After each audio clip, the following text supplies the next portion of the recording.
त्वमक्षरं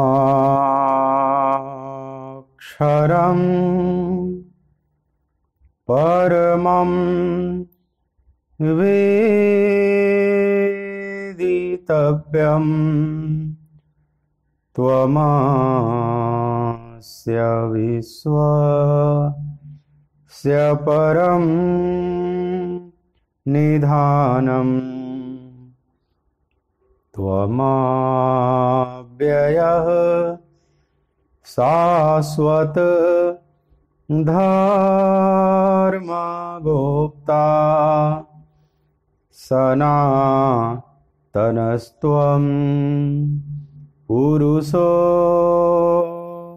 मतो मे। वायुर्यमोऽग्निः वरुणः शशाङ्कः प्रजापतिस्त्वं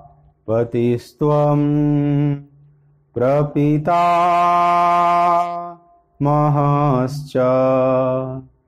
नमो नमस्तेस्तु सहस्रकृत्वः पुनश्च भूयोऽपि नमो नमस्ते।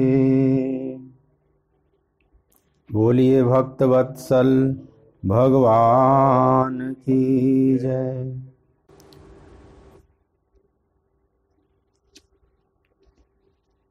कृष्ण गोविंद गोविंद हे गोपाल नंदलाल।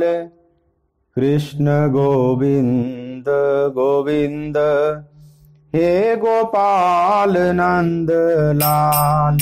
कृष्ण गोविंद गोविंद हे गोपाल नंदलाल। कृष्ण गोविंद गोविंद हे गोपाल नंदलाल। कृष्ण गोविंद गोविंद हे गोपाल नंदलाल। कृष्ण गोविंद गोविंद हे गोपाल नंदलाल। हे गोपाल नंदलाल हे गोपाल नंदलाल। गोपाल नंदलाल हे गोपाल नंदलाल। हे गोपाल नंदलाल हे गोपाल नंदलाल। गोपाल नंदलाल हे गोपाल नंदलाल। कृष्ण गोविंद गोविंद हे गोपाल नंदलाल। कृष्ण गोविंद गोविंद हे गोपाल नंदलाल। कृष्ण गोविंद गोविंद हे गोपाल नंदलाल। कृष्ण गोविंद गोविंद हे गोपाल नंदलाल। कृष्ण गोविंद गोविंद हे गोपाल नंदलाल। कृष्ण गोविंद गोविंद हे गोपाल नंदलाल। हे गोपाल नंदलाल हे गोपाल नंदलाल। गोपाल नंदलाल हे गोपाल नंदलाल। हे गोपाल नंदलाल हे गोपाल नंदलाल। गोपाल नंदलाल हे गोपाल नंदलाल। कृष्ण गोविंद गोविंद हे गोपाल नंदलाल।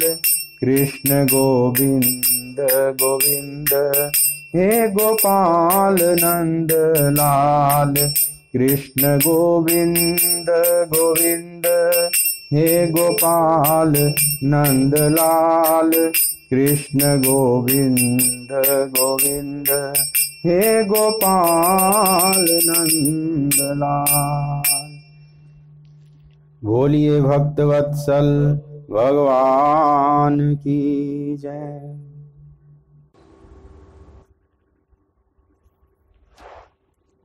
श्रीमद् भगवद गीता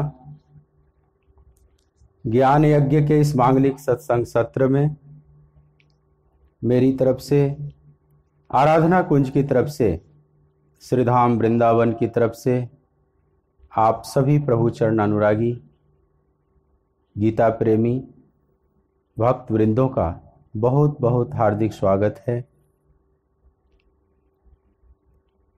गीता के तीसरे अध्याय का 26वां श्लोक, श्लोक नंबर 26 आप मेरे साथ भाव से सस्वर पाठ करेंगे, गायन करेंगे।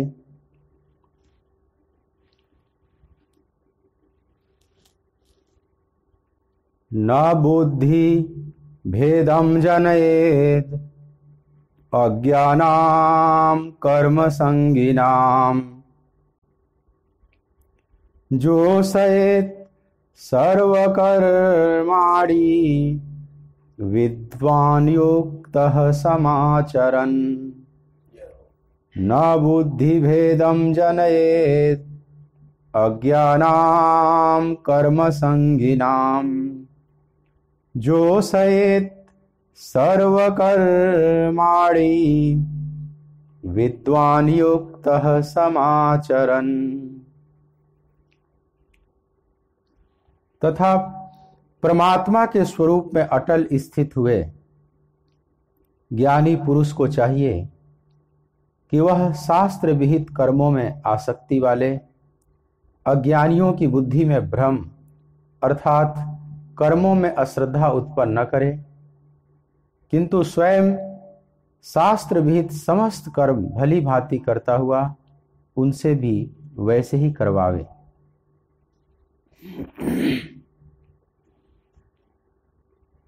भगवान पिछले श्लोक में जो बात की थी कि जो कर्मों में आसक्त हैं अज्ञानी जन, जो कर्मकांड में लिप्त हैं, शास्त्रों में जो बहुत से कर्मकांड की बातें बताई गई हैं, उसको बहुत गहराई से वे कड़ाई से पालन करते हैं, उसको सत्य मानकर नाना प्रकार के कर्मकांड में वे लिप्त रहते हैं। तो महापुरुष को भी चाहिए, जो ज्ञानी महापुरुष हैं उनको भी चाहिए कि आसक्ति रहित होकर वे भी कर्मों में लगे रहें, क्योंकि उन्हें अब कुछ फल पाना नहीं है, उनके लिए कोई कर्तव्य शेष नहीं है, लेकिन पीछे वालों के हित के लिए वे भी कर्म पूरी तरह से करें। हालांकि उन्हें जरूरत नहीं है, लेकिन लोक मंगल के लिए चिकीर्षु लोक संग्रहम, संसार के हित के लिए वे भी कर्म वैसे ही करें ऊपर से जैसे एक कर्मों में आसक्त, कर्म के फलों में आसक्त होकर कोई संसारी व्यक्ति करता है कर्म को। तो बाहर से देखने में वे भी उतने ही तत्पर रहे कर्मों के प्रति, भीतर की स्थिति में फर्क रहे। भीतर जो संसारी मनुष्य है उसके अंदर आसक्ति होती है, कर्म के पीछे जो फल है उस फल के प्रति आसक्ति रहती, फल में आसक्त होकर ही वो कर्म में लगता है।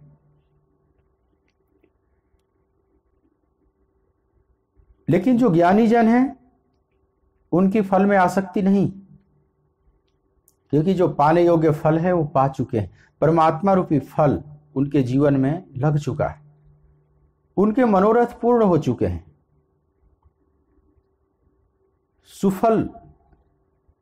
मनोरथ हो चुके हैं। सफल नहीं, सुफल। सुफल मतलब शुभ का फल, अमृत का फल, परमात्मा का फल उनके जीवन में लग चुका है। सफल तो संसार में भी हो जाते हैं लोग।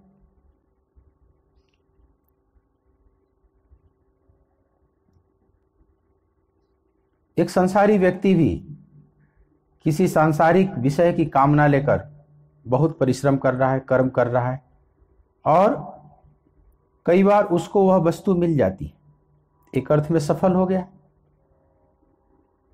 लेकिन वो सुफल नहीं हुआ। एक जुआड़ी है और जुआ खेल रहा है और उसको बढ़िया लग गया, दांव पा गया, लाखों रुपए। एक अर्थ में सफल तो हो गया, लेकिन इसको सुफल नहीं कहा जाता। वो शुभ का फल नहीं पाया। अब वो लाखों रुपए का क्या उपयोग करता है? विकृत मानसिकता का होगा तो दुरुपयोग करेगा, तो उसकी सफलता और उसको नीचे ले जाएगी। लेकिन यह जो महापुरुष जो पाने योग्य फल है उसको पा चुके हैं, तो सांसारिक फल की बात नहीं की जा रही, वह परमात्मा रूपी फल को प्राप्त कर चुके, इसलिए उनका जीवन सफल नहीं सुफल है, शुभ का फल जो प्राप्त कर चुके।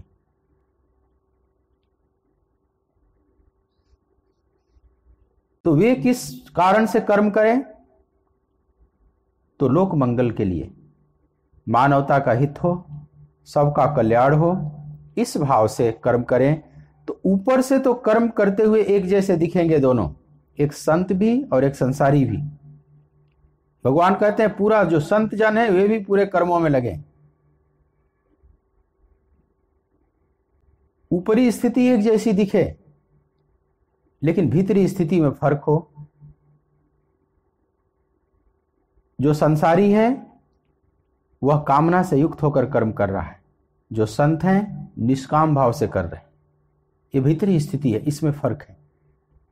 जो संसारी है वो कर्ता भाव से कर्म कर रहा है, मैं करता हूं ये भाव है उसमें, और जो संत हैं वे कर्ता अभिमान से रहित होकर कर्म करते हैं।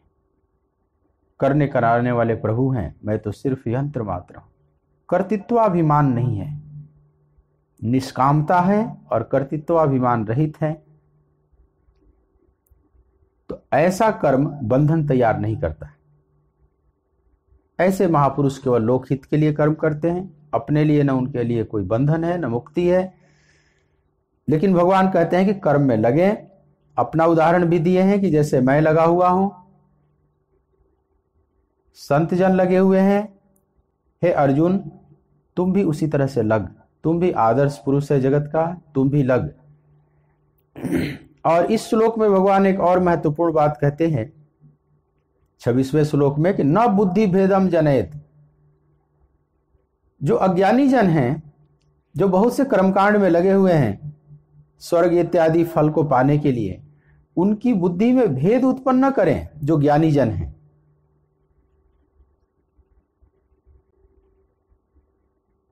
बुद्धि भेद उत्पन्न न करें, एक बहुत महत्वपूर्ण बात है। मतलब ज्ञानी जनों के कंधे पर बहुत जिम्मेवारी है। भगवान कह रहे हैं कि जो सांसारिक सुख को लक्ष्य में लेकर, चाहे स्वर्गिक सुख को, लौकिक या पारलौकिक, सुने हुए जो स्वर्ग इत्यादि के सुख हैं उन्हें प्राप्त करने के लिए वे बहुत प्रकार के कर्मकांड का पालन करते हैं, बड़े कड़ाई से नाना प्रकार के खटकर्म में लिप्त रहते हैं। तो जो ज्ञानी जन हैं उनकी बुद्धि में भेद उत्पन्न न करें, भ्रम उत्पन्न न करें। किस बात का भ्रम? मतलब कर्मों की निंदा न करें। वे जिस कर्मकांड में लिप्त हैं नाना प्रकार के, उनकी निंदा न करें। यद्यपि उनके जीवन में नहीं है कर्मकांड, उन्हें अब इन सब की जरूरत नहीं, लेकिन जो लगे हुए हैं, थोड़ा वे गलत रास्ते पर भी जा रहे हैं, परमात्मा को लक्ष्य में न रखकर स्वर्ग को लक्ष्य में रखकर, सांसारिक कामनाओं को लक्ष्य में रखकर अगर वे लगे हुए हैं, तो तो भी उनके बुद्धि में भेद उत्पन्न न करें, उनके कर्मकांड की बिल्कुल निंदा न कर दे कि ये सब क्या कर रहे हैं, इस कर्मकांड के दलदल में क्यों फंसे हुए हो, इतने प्रकार के कर्मकांड तुम रोज करते हो, दिन रात लगे रहते हो, इससे क्या हो जाएगा। भगवान कहते हैं ऐसी भाषा न प्रयोग करें। मतलब कर्मों में जो उसकी श्रद्धा है, वो कुछ करके पाना चाहता है, उसमें अश्रद्धा उत्पन्न न करें। ज्ञानी जन को बड़ी फूक फूक कदम रखना पड़ता है। ज्ञानी जन को समझना चाहिए कि वह जो अज्ञानी है अभी वो उसी को सत्य मान रहा है, वो नाना प्रकार का कर्मकांड करेगा, क्योंकि सांसारी मनुष्य को यह लगता है कि बिना किए कैसे पाया जा सकता है। संसार में कोई छोटी चीज भी पानी है, किसी पद को पाना है, किसी वस्तु को, किसी लक्ष्य को पाना है, तो उसमें कर्म करना पड़ता है। बिना कर्म किए तो कुछ नहीं पाया जा सकता। तो हम भगवान के रास्ते पर चले हैं, भगवान को पाने, स्वर्ग को पाने, इन सब रास्ते पर हम चले हैं, तो इसमें तो और भी कर्म की जरूरत है। तो ऐसे व्यक्ति की कर्मों में बड़ी श्रद्धा होती है, वो बड़े श्रद्धा से कर्मों का अनुष्ठान करता है। इसलिए बहुत लोगों को देखेंगे बहुत कर्मकांड में लगे रहते हैं। खासकर प्रारंभिक साधक जो है बहुत से कर्मकांड करते रहता है। नाना प्रकार के देवी देवताओं की पूजा, जिसने जहां बता दिया वहां दौड़ा, सबकी पूजा करने लगता है जहां जहां से उसको उम्मीद है। बड़ा उसके जीवन में कर्मकांड होता है, सहजा अवस्था भी नहीं होती। आप परमहंसों को देखेंगे, वे किस प्रकार से पूजा करते हैं, क्या करते हैं, कुछ समझ में नहीं आएगी बात। लेकिन एक सामान्य साधक बहुत पूजा करता है, बाहर से तो बहुत पूजा कर रहा है, भीतर की स्थिति चाहे जो हो, लेकिन बाहर से बहुत लिप्त दिखाई पड़ेगा। नाना प्रकार के व्रत, उपवास, दान, अनेक धार्मिक अनुष्ठान, ये सब करता है। जप तप व्रत जम नियम अपारा, जो श्रुति कह शुभ धर्म आचारा, ये जितने कुल बताए गए हैं वो सबका पालन करता है। तो भगवान कहते हैं कि जो इन चीजों से ऊपर उठ चुके हैं, उन महापुरुष को चाहिए कि जो अभी इनमें लिप्त हैं, इन कर्मकांडों में, उनकी बुद्धि में भेद उत्पन्न न करें। ये सब क्या व्यर्थ का काम कर रहे हो, इतने कर्मकांड में, खटकर्म में क्यों उलझे हुए हो, इससे क्या हो जाएगा। ये व्रत करने से क्या हो जाता है, उपवास करने से क्या हो जाता है, इतनी पूजा और कर्मकांड करने से क्या हो जाता है। ऐसी भाषा का प्रयोग न करें। ऐसी भाषा का प्रयोग करने से ये दिक्कत होगी कि वे जो कर्मकांड कर रहे हैं उसमें अब उनकी श्रद्धा खत्म हो जाएगी, अश्रद्धा हो जाएगी। और जो करना चाहिए, बाहर से वे इतना कर सकते हैं, लेकिन करना चाहिए कि भीतर से भगवान का स्मरण बना रहे, भगवान के प्रेम में वे डूबे रहें, वो तो उनसे होगा नहीं। वह स्थिति तो अभी प्रकट नहीं हुई, और बाहर थोड़े बहुत कर्मकांड में लिप्त थे, वह भी छूट गया, तो बड़ा भारी नुकसान हो गया उनका। जैसे कोई छोटा बच्चा है और खिलौनों से खेल रहा है, और मान लो कांच की गोलियों से, कांच की रंगीन गोलियों से खेल रहा है, और कोई आवे और उसको छीन ले कि अब इन कांच की गोलियों से क्यों खेल रहे हो, इसमें क्या रखा है। अब उस बच्चे के हाथ में और कोई गोली आई नहीं, हीरे की गोली आई नहीं, कांच को ही वो बहुत महत्वपूर्ण मानता है और उसी से खेल रहा है, और आपने छीन लिया, तो बच्चा बड़ा उदास हो जाएगा, रुदन करेगा। उसके लिए उतना ठीक है, उसी से खेल रहा है, खेलने दें, कम से कम अपने मन को तो लगाए हुए है। तो तो जो नाना प्रकार के पूजा विधि पद्धति को पकड़े रहते हैं और लगे रहते हैं, उन्हें लगे रहने दें, क्योंकि वह भी अगर छुड़ा दिया जाए उनके हाथों से तो फिर करेंगे क्या। कोई जप कर रहा है, माला लेकर जप कर रहा है किसी मंत्र का, और कोई उसमें अश्रद्धा उत्पन्न कर दे कि इस तरह से माला से जप करने से क्या हो जाएगा, कर का मन का छाड़ के मन का फेर, लोग कह देते हैं ना।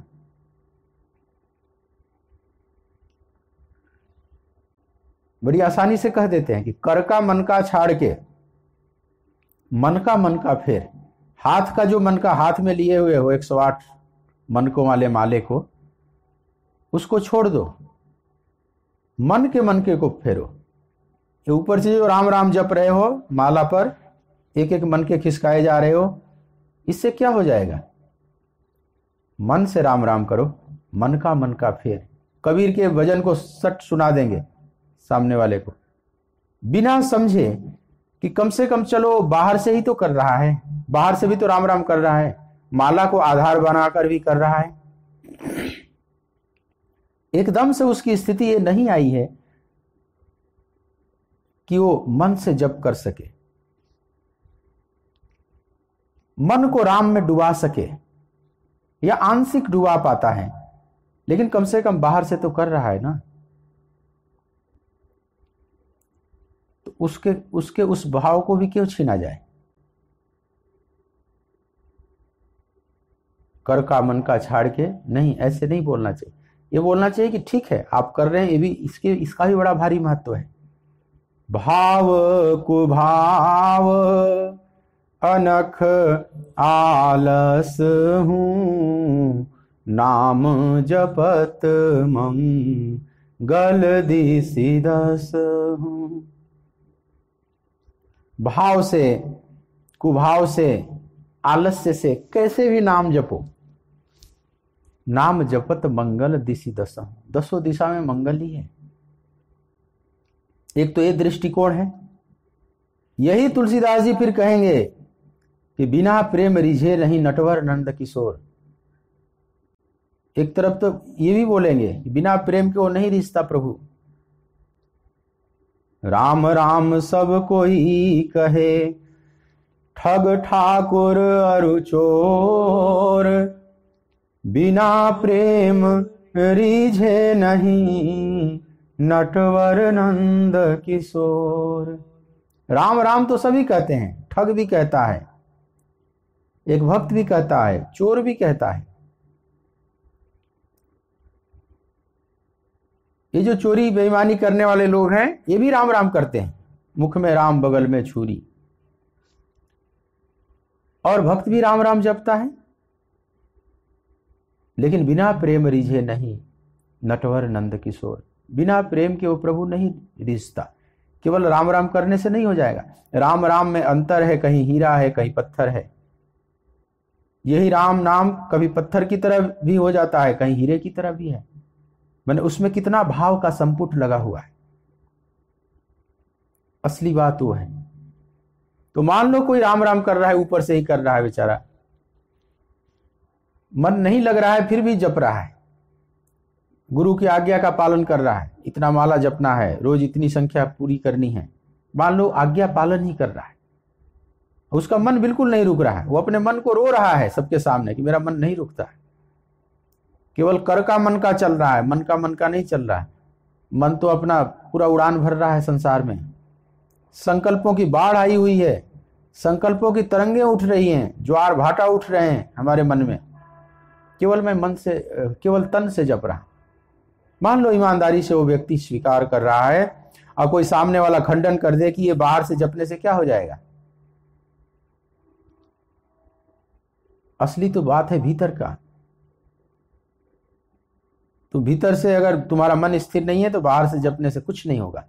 मान लो इस तरह से बात कोई कह दे, और वो एक सहारा पकड़े हुए था बाहर का, और वो भी छोड़ दे, उसको अश्रद्धा हो जाए, तो भीतर का भी नहीं पकड़ा, बाहर का भी छोड़ दिया, तो कहां जाएगा वो? तो पूरी तरह से संसार में गिर जाएगा।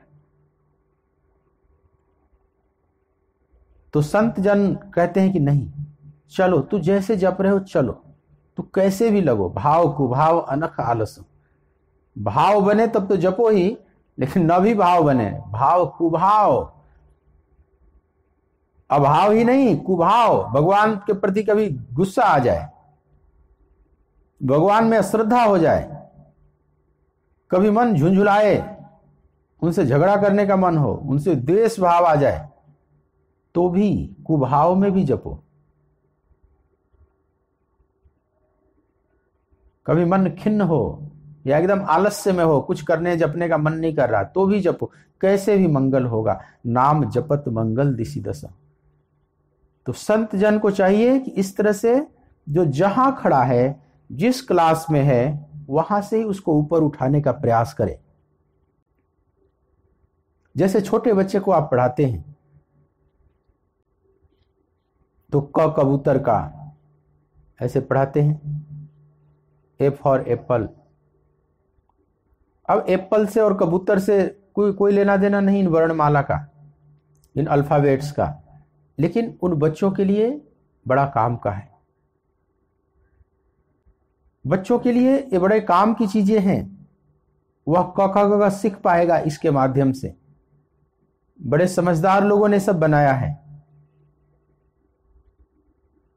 पक्षियों से, फलों से, हाथी घोड़े से, जानवरों से, मनुष्यों से, सब जोड़ दिया अल्फाबेट्स को, ताकि बच्चा आसानी से पकड़ पाए। बाद में वो सब छूट जाते हैं, बाद में कोई क कबूतर का नहीं पड़ता, वो सब छूट जाता है, अपने आप झड़ जाता है। लेकिन शुरू में कोई मान लो इस तरह से पढ़ा रहा है, नर्सरी में बच्चों को इस तरह से कोई पढ़ा रहा है, अब कोई समझदार प्रोफेसर आ जाए और इस टीचर को कहे क्या पढ़ा रहे हो, या तुम लोग ये सब क्या पढ़ रहे हो, बच्चों से कहे क कबूतर का, क से और कबूतर का क्या लेना देना, ये तो एक वर्णमाला है, वर्णमाला का एक अक्षर है, कबूतर एक पक्षी है, उससे और इसका क्या लेना देना। तो जो ऐसा कहेगा वो ठीक नहीं कर रहा है, वो तो और पढ़ाई में अश्रद्धा उत्पन्न कर देगा। और जो समझते हुए कहेंगे कि नहीं बच्चे के लिए ठीक है, यहीं से चलो, धीरे धीरे तुम्हारे भी क्लासेज ऊपर उठते चले जाएंगे और ये सब झड़ते चले जाएंगे, छूटते चले जाएंगे। तो इस तरह से ज्ञानी जो महापुरुष हैं उन्हें बहुत विचार करना पड़ता है, उन्हें फूक फूक कर कदम रखना पड़ता है, अश्रद्धा न उत्पन्न हो जाए, जो पकड़े हुए हैं वह भी छोड़ न दे। ज्ञानी जनों की स्थिति समझ लो ऐसे है जैसे कोई पागल खाने में कोई व्यक्ति स्वस्थ हो गया है, पागल खाने में कोई पागल स्वस्थ हो गया बिल्कुल। अब जब तक वो पागल था तब तक उसको कोई परेशानी नहीं थी, सब पागल थे, वो भी पागल था, तो पागलों के बीच में पागलों को रहने में कोई दिक्कत नहीं है। लेकिन पागलों के बीच में स्वस्थ व्यक्ति को रहना बहुत कठिन है। इसलिए पागल खाने में जो स्वस्थ हो जाते हैं और जल्दी से उनको न समझा गया कि ये व्यक्ति स्वस्थ हो गए हैं और उन्हें अभी छोड़ दिया गया उसमें, तो बड़े खतरनाक स्थिति में आ जाते हैं। अब उनके लिए रहना वहां बहुत पर घुटन वाला हो जाता है। अब वो सारे पागलों की दृष्टि में वो व्यक्ति पागल दिखेगा जो स्वस्थ हो गया है, सारे पागल उसको कहेंगे ये पागल है। ऐसे ही ये संसार एक समझ ले पागल खाने की तरह है। सत्य का बोध बहुत कम लोगों को होता है, और जिसको हो जाता है दुनिया वालों की दृष्टि में वही पागल जैसा दिखता है। जैसे मीराबाई को बोध हुआ तो लोगों ने कहा कि तो पागल हो गई, लोग कहे मीरा भाई बावरी। अब कौन बावरा है कौन बावरी है ये तो हम आज निर्णय करते हैं, लेकिन वर्तमान समय में लोगों ने उन्हें पागल कहा है। अब दुनिया पागल है, उसमें वो स्वस्थ है, उन्हें कैसे रहना है बड़ी कठिन है। इसलिए महापुरुषों को बड़ी कठिनाई हुई संसार में। ज्ञान प्राप्ति के बाद अनेक महापुरुषों को बड़े टॉर्चर भी किए गए, दुनिया ने प्रताड़ित किया। जीसस क्राइस्ट को सूली दिया, सुकरात को जहर दिया गया, अनेक को मार डाला गया, अनेकों का बगावत कर दिया संसार ने, बाद में उन्हीं की फिर पूजा करती है दुनिया। मंसूर को काटा गया, आज मंसूर बहुत बड़े संत के रूप में जाने जाते हैं। जीते जी उनको कोई नहीं समझा कि ये पागल हो गया। लोग कहे मीरा भई बावरी, सास कहे कुल नासी रे, सास कहे कुल नासी रे, पग घूंघरू बांध मीरा नाची रे, पग घूंघरू बांध मीरा नाची रे, मीरा नाची, मीरा नाची, मीरा नाची, मीरा नाची, मीरा नाची, नाची रे, पग घूंघरू बांध मीरा नाची रे, पग घूंघरू बांध मीरा नाची रे। अब ये स्थिति बन गई, भगवान की याद में, उनके आनंद में वह नृत्य कर रही हैं। लेकिन उनके परिवार के लोगों ने नहीं समझा, समाज ने नहीं समझा, उन्हें पागल कहा, कुल को नाश करने वाला, कुल पर कलंक लगाने वाली आ गई बहू। इस तरह के व्यंग वार छोड़े जाते थे। अब चारों तरफ नासमझ लोग हैं और उन सब के बीच में कोई संत हो जाता है, उसको अब किस प्रकार से रहना है, बड़ा कठिन है। अब उनको अपने लिए केवल कठिनाई नहीं है, दूसरों को कैसे चलाना है, इस बात में भी और सोचना पड़ता है। उनके अंदर एक परम करुणा का जन्म होता है और वह करुणा संसार को आगे बढ़ाने के लिए प्रेरित करती है, कि भगवान से जोड़ने के लिए प्रेरित करती है वह करुणा। लेकिन कैसे प्रेरित किया जाए, कैसे उन्हें बढ़ाया जाए, ये बड़ा कठिन पड़ जाता है। एकदम से जो उन्होंने अनुभव किया है उसकी बात समझा नहीं सकते, वो समझाते भी नहीं बनता। जो वे कर रहे हैं वह पर्याप्त नहीं। कई बार कोई कर्मकांड में लगा है, वो स्वर्गिक सुख पाने के लिए कर रहा है, वो भगवान का मार्ग नहीं है। लेकिन फिर भी भगवान कृष्ण कहते हैं कि उनके मन में एकदम से उनके कर्मों के प्रति अश्रद्धा न उत्पन्न कर दे, बल्कि अपने आचरण से धीरे धीरे दिखावे उनको, अपने आचरण पर वो रहे, ताकि पीछे वालों को धीरे धीरे प्रेरणा मिलती चली जाए और उनका अनुसरण करें। एकदम से छुड़ा न दे, खंडन न कर दे कि ये सब क्या कंकड़ पत्थर से खेल रहे हो, इन कर्मकांडों के जाल में क्यों उलझे हुए हो। ऐसा कहेगा तो दो स्थिति बनेगी। एक तो जो कर्मकांडी लोग हैं वे उसका ही खंडन करने लगेंगे कि ये नास्तिक है, ये खुद कुछ नहीं करते, हमारे से भी कुछ नहीं करने के लिए कह रहे हैं, ये वेद शास्त्रों को नहीं मानते। एक तो उन्हीं को पागल दुनिया कहने लगेगी, अथवा खुद जो कर रहा है उसमें उसकी अश्रद्धा हो जाएगी। दोनों तरफ से वो लक्ष्य से च्युत हो जाएगा।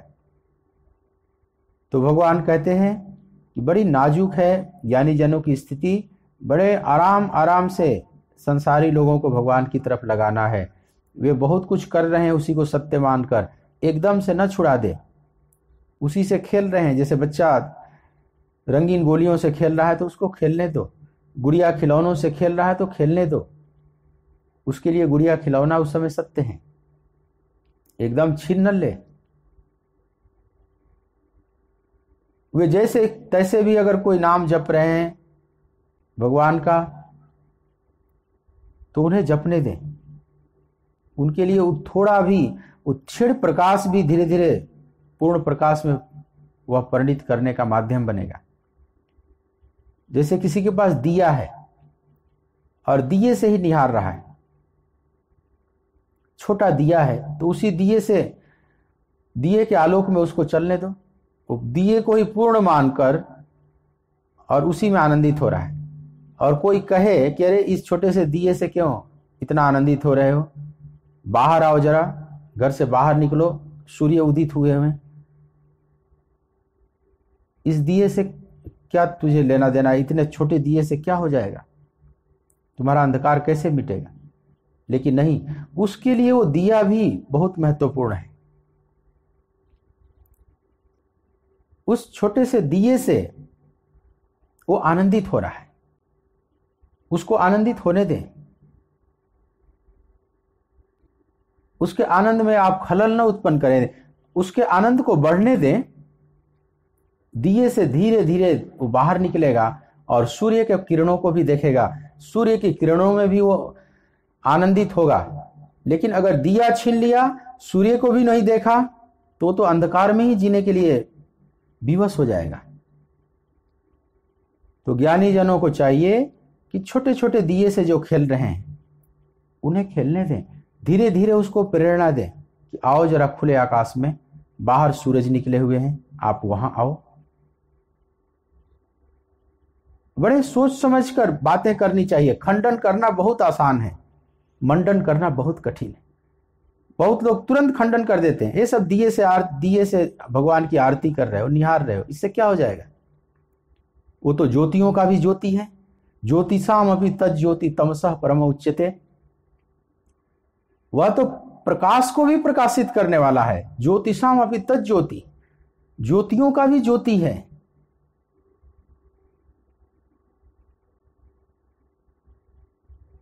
अंधकार से अत्यंत ऊपर है, परे है। ये छोटे से दिए से तुम आरती करके क्या निहार रहे हो उस परमात्मा को। मान लो ऐसे खंडन करने लगे, तर्क करने लगे, तो जो आरती कर रहा था दिया जलाकर, उसमें भी अश्रद्धा उत्पन्न हो गई, उसका भाव खत्म हो गया। और जो ज्योतियों का भी ज्योति है, उसका अनुभव तो उसने किया नहीं। तो कम से कम अपने दिए से भगवान को निहार रहा था, अपने छोटे से मंदिर में उतना तो कर रहा था ना, उसको उसमें अश्रद्धा क्यों उत्पन्न किया। भगवान कहते हैं कि नहीं, न बुद्धि भेदम जनयेद अज्ञानाम कर्म संगिनाम जोषयेत सर्वकर्माणि विद्वान योक्तः समाचरन्।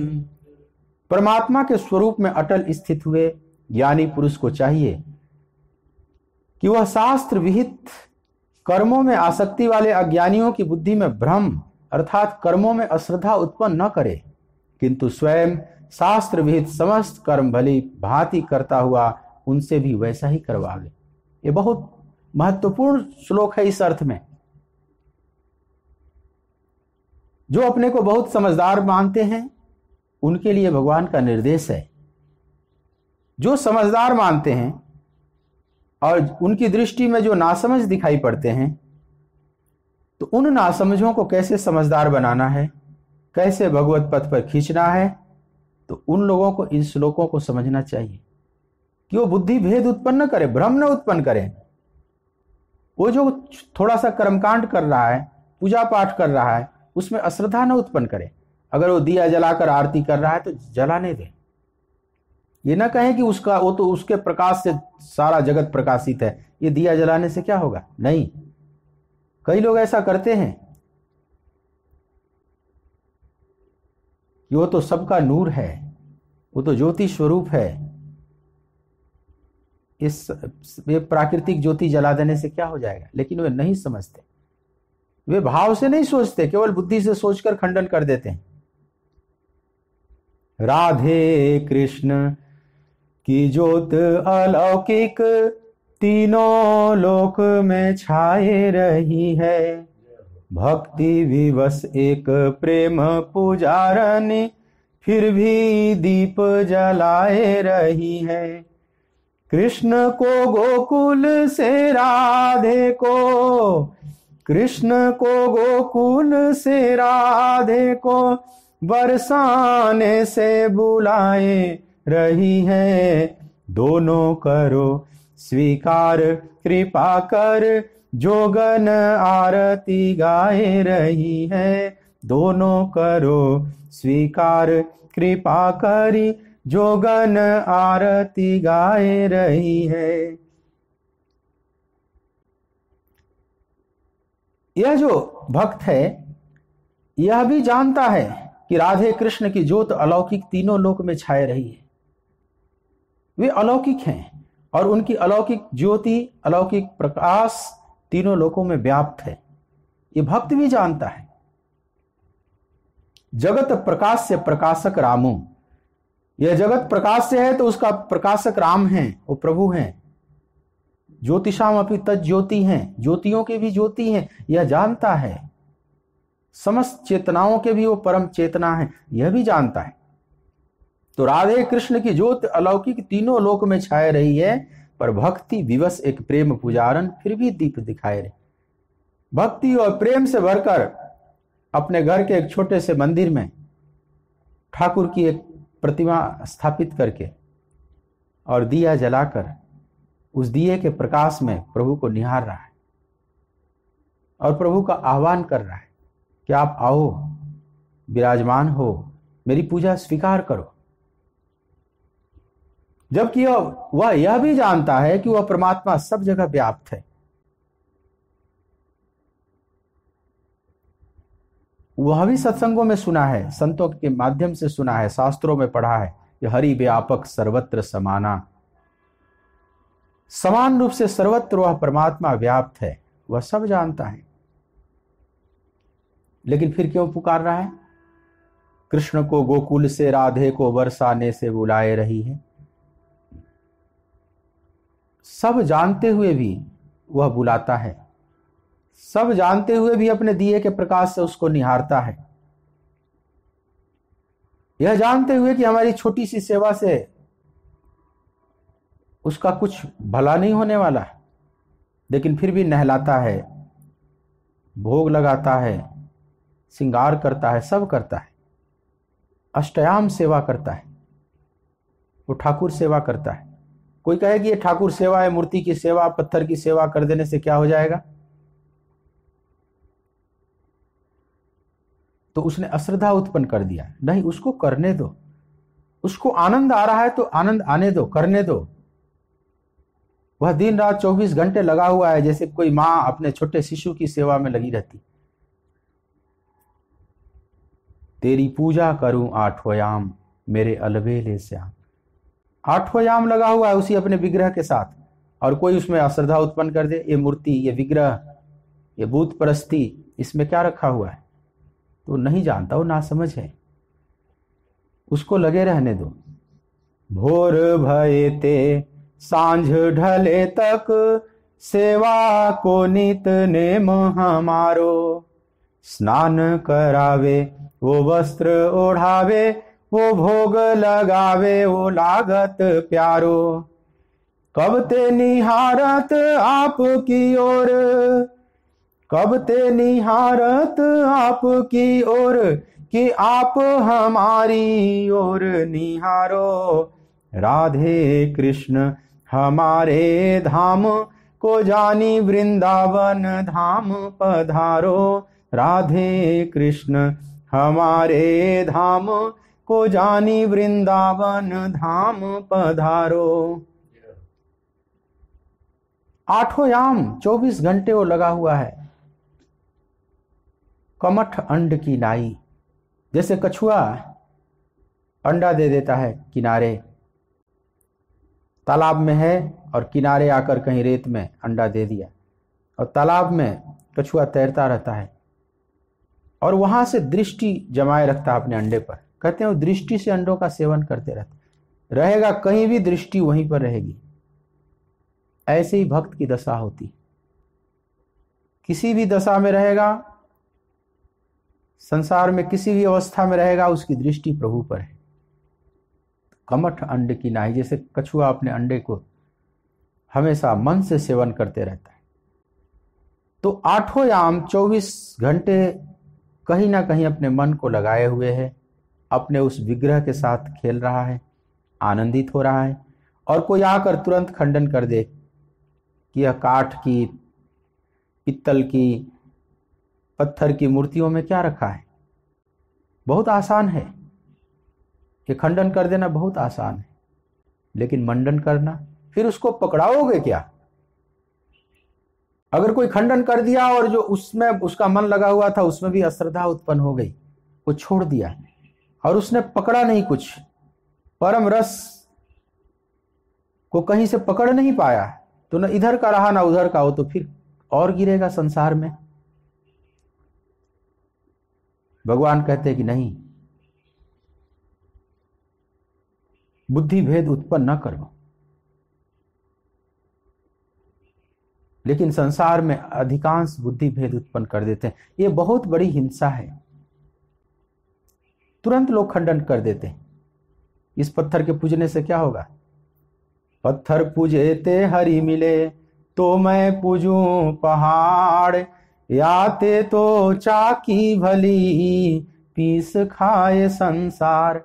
कबीर ने पता नहीं किस भाव में कह दिया, और उसको लोग बड़े झट से कह देते हैं कि पत्थर पूजने से हरि मिल जाए तो मैं पूजूं पहाड़।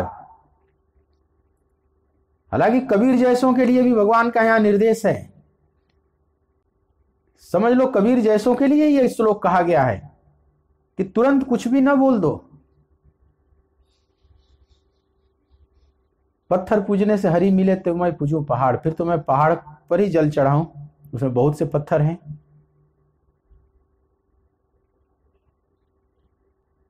और इस पत्थर पूजने से तो बढ़िया है कि चक्की, उससे बढ़िया है चक्की की पूजा करो, कम से कम उससे आप पीस कर खाते हैं, वह रोटी प्रदान करती है चक्की। ऐसा कोई तर्क दे दे, अब पता नहीं कबीर ने बोला है या किसी और ने बना दिया कबीर के नाम पर, लेकिन कबीर ने भी अगर बोला है तो कबीर जैसों को भी निर्देश है भगवान कृष्ण का कि सावधान, बिना समझे कुछ न बोल दो। प्रारंभ में उसकी भी जरूरत है, उसके लिए वो बहुत महत्वपूर्ण है। और तुमने उस पत्थर को छीन लिया, मान लो कबीर पंथियों से कोई पूछे कि उस पत्थर को छीन लिया गया तुमसे, तो तुम कबीर पंथी क्या पा गए। तुम कौन से बड़े बड़े परमहंस उत्पन्न कर दिए जिन्होंने मूर्ति पूजा का खंडन किया। दुनिया में सबसे ज्यादा खंडन करने वाला है इस्लाम।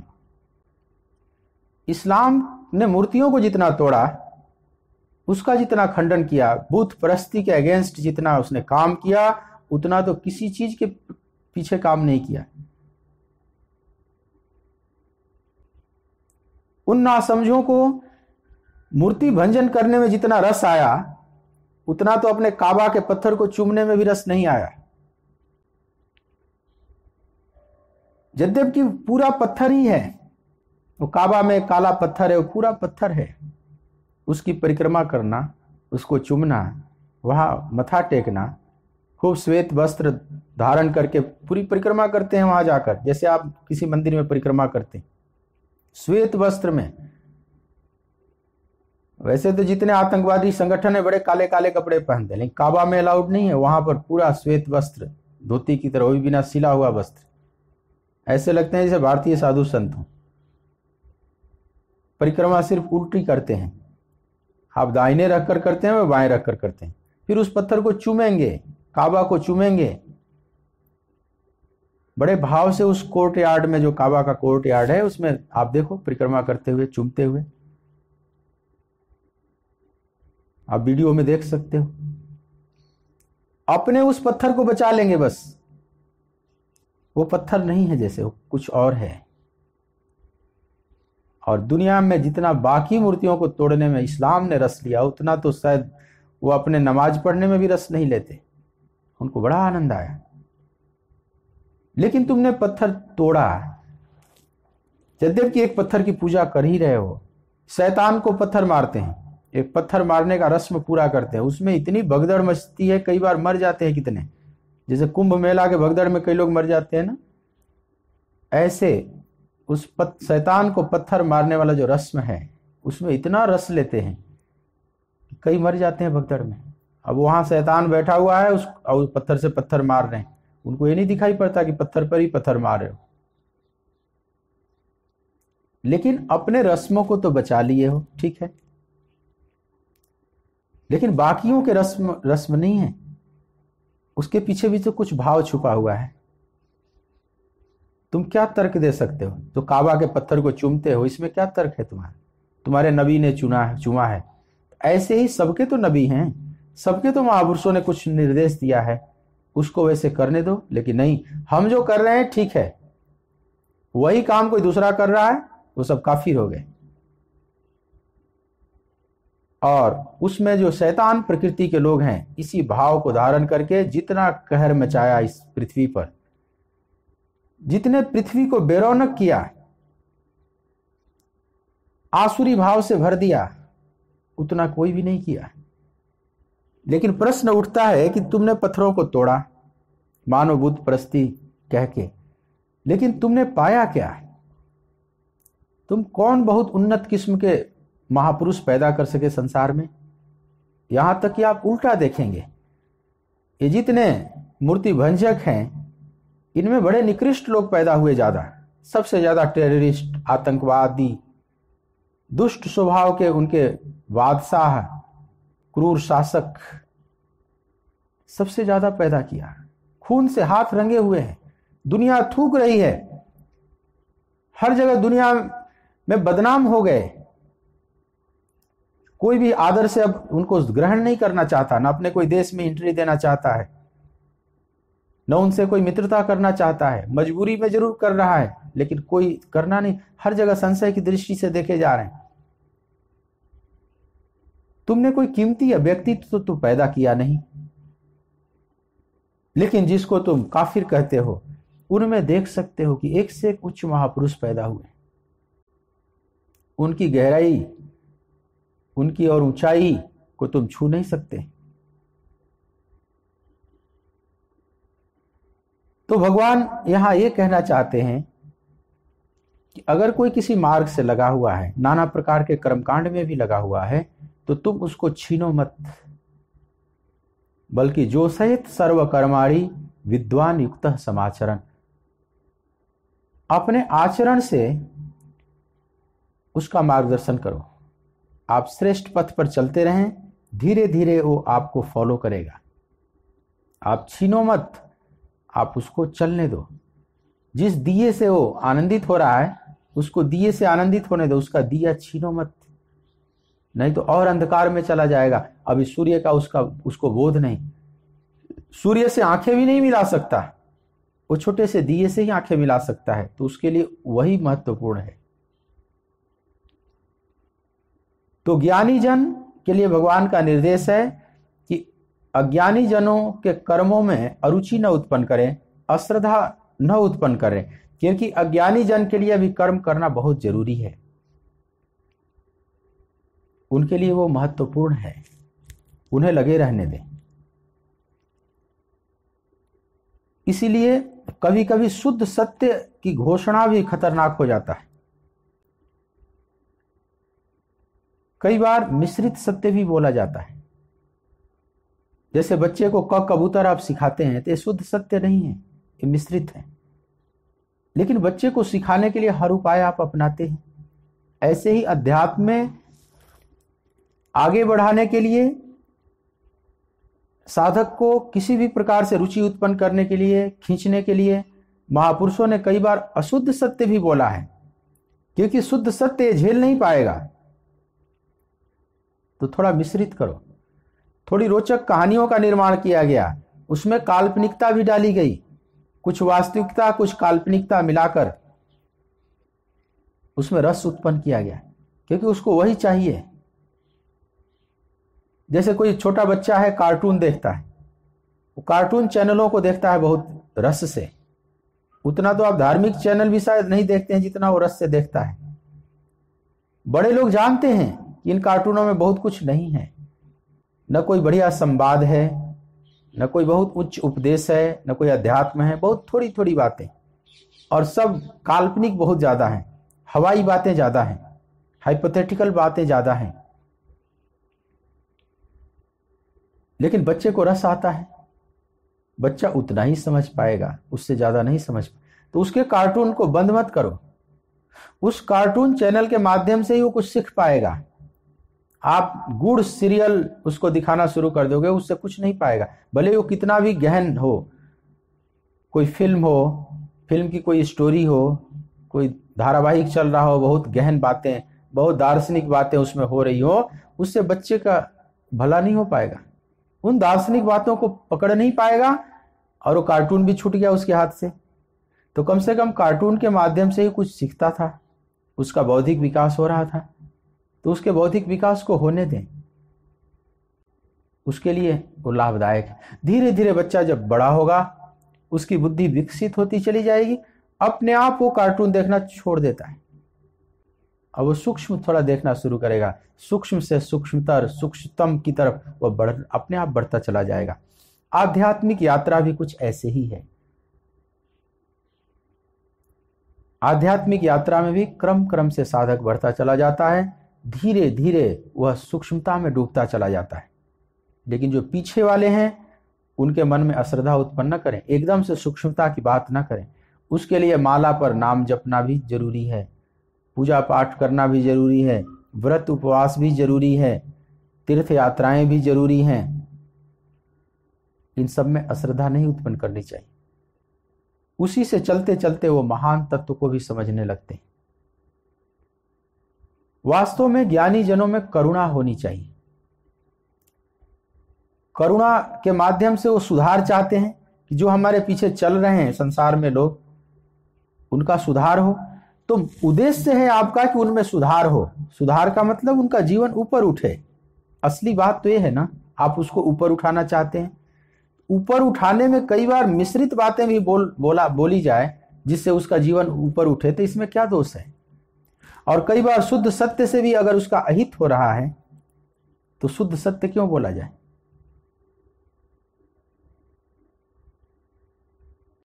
तो कई बार अशुद्ध भी बोलकर काम चलाया जाता है, उसको कैसे भी खींचा जाता है, उधर लाया जाता है। बहुत सी पौराणिक कथाएं हैं, उसमें आप देखेंगे बहुत काल्पनिक बातें हैं, जो वास्तविक धरातल पर ये बातें घटित नहीं हो सकती। लेकिन फिर भी ऋषियों ने लिखा है उन पौराणिक कथाओं को, और उसमें बहुत कुछ बात है, उनका बहुत उद्देश्य उसमें छुपा हुआ है। किसी भी तरह से उधर खींचना उद्देश्य है। भगवत गीता इसलिए लोकप्रिय हुई इतनी। अनेक गीताएं हैं भारत में, अष्टावक्र गीता भी है, बहुत सूक्ष्म है, वेदांत की बातें की गई। लेकिन जो लोकप्रियता भगवत गीता की हुई, अष्टावक्र गीता की नहीं हुई, जबकि बहुत शुद्ध बातें हैं, बहुत चोटी की बातें की गई हैं। उसका कारण है कि वह केवल शुद्ध सत्य की बात कर रहा है। जो प्रारंभिक साधक है उनके लिए कुछ बात नहीं कर रहे हैं अष्टावक्र। भगवान कृष्ण की दृष्टि में पूरी मानवता है, पूरी सृष्टि है, इसलिए सब बातें, छोटी छोटी बातें भी करेंगे, कैसे भी जीव को खींचने का प्रयास करेंगे। खाना पीना, रहना बैठना, आसन कैसा होना चाहिए, शयन जागरण कैसा होना चाहिए, सब बातों पर प्रकाश डालेंगे, छोटी छोटी बातों पर भी प्रकाश डालेंगे। पत्रम पुष्पम फलम तोयम यो में भक्त्या प्रयक्षति। भगवान ये भी कहेंगे कि जो भक्ति भाव से पत्र पुष्प फल जल जो भी मुझे अर्पित करता है, मैं उसको ग्रहण करता हूं। इन सब बातों को ही बोलेंगे। अष्टावक्र इन बातों को नहीं बोलेंगे इस टाइप की, पर वो सामान्य लोगों के लिए काम की नहीं हुई। तो महापुरुष जो करुणावान हैं उनकी दृष्टि सब पर रहती है। जो जहां खड़ा है उसको वहीं से उठाना चाहते हैं। वे खंडन कम करते हैं, मंडन ज्यादा करते हैं। धीरे धीरे उसको उस लाइन पर बढ़ाते हैं अपने आचरण द्वारा। भगवान कहते हैं कि जो सहित सर्व कर्माणि विद्वान युक्त समाचरण, वे अश्रद्धा उन महापुरुषों में भगवान कहते हैं कि ऐसा भाव होना चाहिए कि वह अश्रद्धा उत्पन्न न करें, बल्कि अपने आचरणों से उसको चलावें, उस मार्ग पर प्रेरित करें अपने आचरण के द्वारा। इतना कहते हुए भगवान कुछ और बातें अर्जुन से कह रहे हैं। 27वां श्लोक, तीसरे अध्याय का 27वां श्लोक, श्लोक नंबर 27, आप मेरे साथ गायन करेंगे। प्रकृतेः क्रियमाणानि गुणैः कर्माणि सर्वशः अहंकार विमूढ़ात्मा कर्ताहमिति मन्यते। प्रकृतेः क्रियमाणानि गुणैः कर्माणि सर्वशः अहंकार विमूढ़ात्मा कर्ताहमिति मन्यते।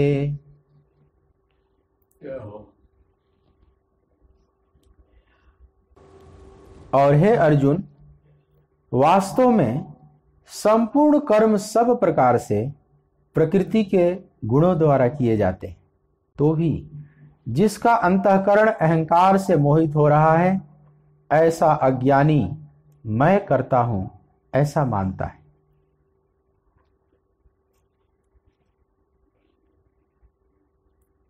एक बहुत महत्वपूर्ण बात भगवान यहां कह रहे हैं कि प्रकृति क्रियमाणानि गुणैः कर्माणि सर्वशः। संपूर्ण कर्म सब प्रकार से प्रकृति के गुणों द्वारा किए जाते हैं। जो भी कर्म हो रहा है यह प्रकृति द्वारा हो रहा है।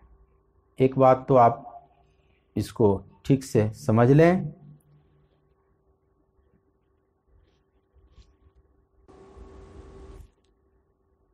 हमारा जीवन जिसको जन्म और मृत्यु कहते हैं और उसके बीच का जो प्रवाह है हम उसको जीवन कहते हैं। जन्म से मृत्यु पर्यंत जो भी कर्म होता है सब प्रकृति के गुणों द्वारा होता है। आत्मा में कोई कर्म नहीं है।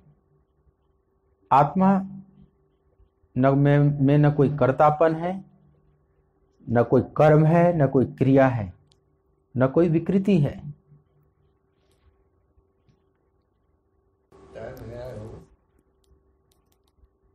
मतलब ये एक सार में समझ लें कि आत्मा में कोई क्रिया नहीं है। जहां भी क्रिया है, कर्म है, वो सब प्रकृति में है। जहां पर क्रिया होती है वहां परिवर्तन होता है। क्रिया का मतलब ये परिवर्तन, वहां विकृति भी होती है। लेकिन आत्मा में कोई परिवर्तन नहीं है, कोई विकृति नहीं है, क्योंकि वहां कोई क्रिया भी नहीं। तो जितने भी क्रिया कर्म हैं वे सब प्रकृति के हिस्सा है। भगवान कहते अहंकार विमूढ़ात्मा कर्ता हम इति मन्यते। लेकिन जो अहंकार से मोहित हो रहे हैं, विमूढ़ हैं, उन्हें ऐसा लगता है कि मैं करता हूं। जो भी हो रहा है प्रकृति के गुणों द्वारा हो रहा है। संपूर्ण कर्म सब प्रकार से। तो हमें क्या मानना चाहिए कि हमारा जो शुद्ध स्वरूप है, जो आत्म स्वरूप है, वहां पर कर्म नहीं है, न कोई क्रिया है। जो भी कर्म क्रिया है सब प्रकृति में है, हम उससे अलग हैं। यह भाव महापुरुषों में पूर्ण रूप से उत्पन्न हो जाता है। महापुरुष जान लेते हैं कि मैं तो केवल निमित्त हूं, जो भी हो रहा है सब शरीर से, इंद्रियों से ये सब हो रहा है। जैसे जो जन्म, मैंने कहा कि जन्म से लेकर मरण पर्यंत जिसको हम जीवन कहते हैं, ये सब प्रकृति द्वारा ही हो रहा है। इसकी समस्त क्रियाएं प्रकृति के गुणों द्वारा हो रही हैं। क्योंकि जब जन्म प्रकृति से हो रहा है तो हमारा जीवन भी प्रकृति से ही है। इस शरीर का जन्म दिया प्रकृति ने, और जीवन जो हमें मिला, हम जो जी रहे हैं, हमारे अंदर जो जीने की इच्छा है, उस जीने की इच्छा के कारण ही हमें जीवन मिला हुआ है। यहां तक कि कोई मरता है, कोई आत्महत्या भी करता है, तो आत्महत्या में भी वे सारे गुण इकट्ठे होते हैं। उसके अंदर ऐसे भाव उत्पन्न होंगे जैसे संसार अब बेकार हो गया है, यहां रहने लायक नहीं है, अब इससे बढ़िया तो शरीर को छोड़ दो, किसी और लोक में चले। इस संसार से जो उब गया वह उबन भी प्रकृति का ही गुण है। मतलब कोई मर रहा है तो भी वहां प्रकृति के गुण ही काम कर रहे हैं, कोई जी रहा है तो वहां भी जीने की इच्छा, यह भी प्रकृति के गुण है, यह भी काम कर रहा है। तो यहां जीवन हो चाहे मरण हो चाहे जन्म हो, सब प्रकृति द्वारा किया जा रहा है। इसमें आत्मा का कोई रोल नहीं, क्योंकि आत्मा के पास शाश्वत जीवन है। यह जो जीवन जिसको हम जीवन कहते हैं, ये शाश्वत नहीं, ये तो नश्वर है। ये तो जन्म और मृत्यु के बीच में बंधा हुआ है, आज है कल नहीं हो जाने वाला है, यह क्षण क्षण बदल रहा है। लेकिन जो हमारा स्वरूप है उसका जो जीवन है वो शाश्वत है, वहां क्षण क्षण परिवर्तन नहीं है। भगवान कहते हैं कि जो भी हो रहा है कर्म, जो भी क्रियाएं, वो सब प्रकृति के गुणों द्वारा। प्रकृति के जो गुण हैं, प्रकृति के गुण का मतलब जैसे पंच महाभूत हैं, पृथ्वी जल वायु अग्नि आकाश, ये जो पंच महाभूत हैं ये प्रकृति के गुण हैं। 10 इंद्रियां हैं, 5 कर्म इंद्रियां, 5 ज्ञान इंद्रियां।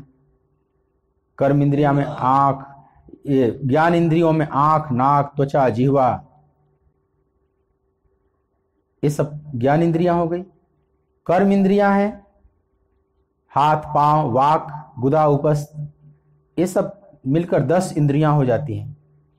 10 इंद्रियां, पंच महाभूत, ये 15 हो गए। पंच तन मात्राएं जो इंद्रियों के विषय हैं, रूप रस शब्द गंध और स्पर्श, ये भी प्रकृति के गुण कहलाते हैं। इस तरह से 20 और मन बुद्धि अहंकार 23। तो इस तरह से ये सब प्रकृति के गुण कहलाते हैं। जो भी यहां पर हो रहा है कर्म, आप देखेंगे इन्हीं का संघात है, इन्हीं के मिश्रण से जो भी कर्म हो रहा है।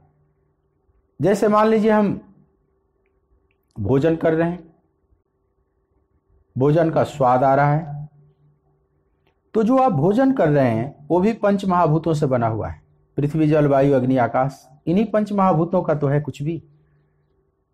चाहे आप कुछ ठोस चीज खा रहे हैं चाहे तरल चीज पी रहे हैं, सब इन पंच महाभूतों का है, का ही मिश्रण है। और जिह्वा जिससे स्पर्श होता है इन भोजन का, ये जिह्वा भी पंच महाभूतों से बनी है। इन दोनों का संयोग होता है। अगर जिह्वा के साथ तालमेल बैठ जाता है उस भोजन का, तो भोजन स्वादिष्ट आता है, स्वादिष्ट लगता है, उस स्वाद का अनुभव भी मन कर रहा है। यह मन भी प्रकृति का हिस्सा है। तो वह भोजन का स्वाद की अनुभूति सुखद है या दुखद है, अगर सही तालमेल नहीं बैठता तो दुखद अनुभूति होती है, तो स्वादिष्ट नहीं लग रहा है। लेकिन वास्तव में वह संवेदना भेजती है, जिह्वा भेजती है स्वाद की संवेदना, ये भोजन यहां पर अच्छा है। मान लीजिए कभी कभी कोई बीमार पड़ जाता है, बुखार लग जाता, बुखार होने पर जिह्वा का स्वाद खत्म हो जाता है। उसी पदार्थ को आप खाते हैं उस समय बुखार की अवस्था में, तो उसमें स्वाद नहीं आता है। उस समय स्वादहीन या बहुत कड़वी लगती है वही वस्तुएं तो वही है, लेकिन अब जिह्वा हमारी अस्वस्थ है, तो ठीक ठीक संवेदना वहां तक नहीं भेज पा रही है, मन तक वह पूरा संवेदना नहीं भेज पा रही है कि इसका असली क्या है। तालमेल बिगड़ गया, तालमेल जब बैठ गया तो सुखद अनुभव हो रहा है, तालमेल बिगड़ गया तो दुखद अनुभव हो रहा है।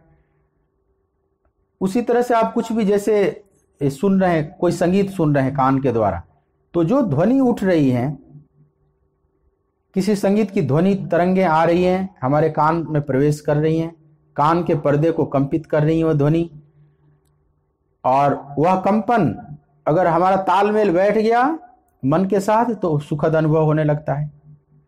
कोई बेसुरा बजा रहा है, बेसुरा गा रहा है, उस कंपन का तालमेल नहीं बैठ पा रहा है हमारे भीतर, तो हम अंदर से सुखद अनुभव नहीं करते। हमें लगता है इसको बंद करो। मान लो कोई वैसे ही किसी टीन को पीट रहा है, उसमें कोई रिदम नहीं, कोई लयबद्धता नहीं, उसकी ध्वनि जब जाती है, ध्वनि तरंगे हमारे कान के माध्यम से, कान के पर्दों के माध्यम से, तो मन उसमें आनंद नहीं उठा पाता। और वही जब एक स्वर में बजाया जाता है तो हमारा मन उसके साथ झूमने लगता है, हमें अच्छा लगने लगता है। तो जो भी है प्रकृति का ही, वह ध्वनि तरंगे यह भी प्रकृति का हिस्सा है। कान रूपी इंद्रियों द्वारा उसका प्रवेश करना यह भी प्रकृति का हिस्सा है। मन द्वारा उसका अनुभव करना यह भी प्रकृति का हिस्सा है। तो चाहे हम कुछ सुन रहे हैं, कुछ खा रहे हैं, अथवा कुछ देख रहे हैं, स्पर्श कर रहे हैं, गंध ले रहे हैं, सब जगह यही बात लागू होगी। मतलब जो भी क्रियाएं हो रही हैं संसार में, वो सब प्रकृति के गुणों द्वारा हो रहा है। यहां तक कि भगवान अर्जुन को कहना चाह रहे हैं, जो कौरव पांडव जो तुम लोग खड़े हो इस कुरुक्षेत्र में, तो कौरवों की एक प्रकृति है, दुर्योधन की एक प्रकृति है, पांडवों की एक प्रकृति है, एक की सात्विक प्रकृति है, एक की तामसी राजसी प्रकृति है। और यह जो टकराव है, यह जो मतभेद है, यह भी प्रकृति का ही टकराव है। आत्मा रूप से न कोई दुर्योधन है न युधिष्ठिर है। आत्मिक दृष्टि से देखा जाए तो युधिष्ठिर जितने शुद्ध हैं उतने ही दुर्योधन भी शुद्ध हैं। लेकिन जो बाहरी खोल है, जिसको दुर्योधन या युधिष्ठिर कहा जाता है, ये सब प्रकृति का आवरण है।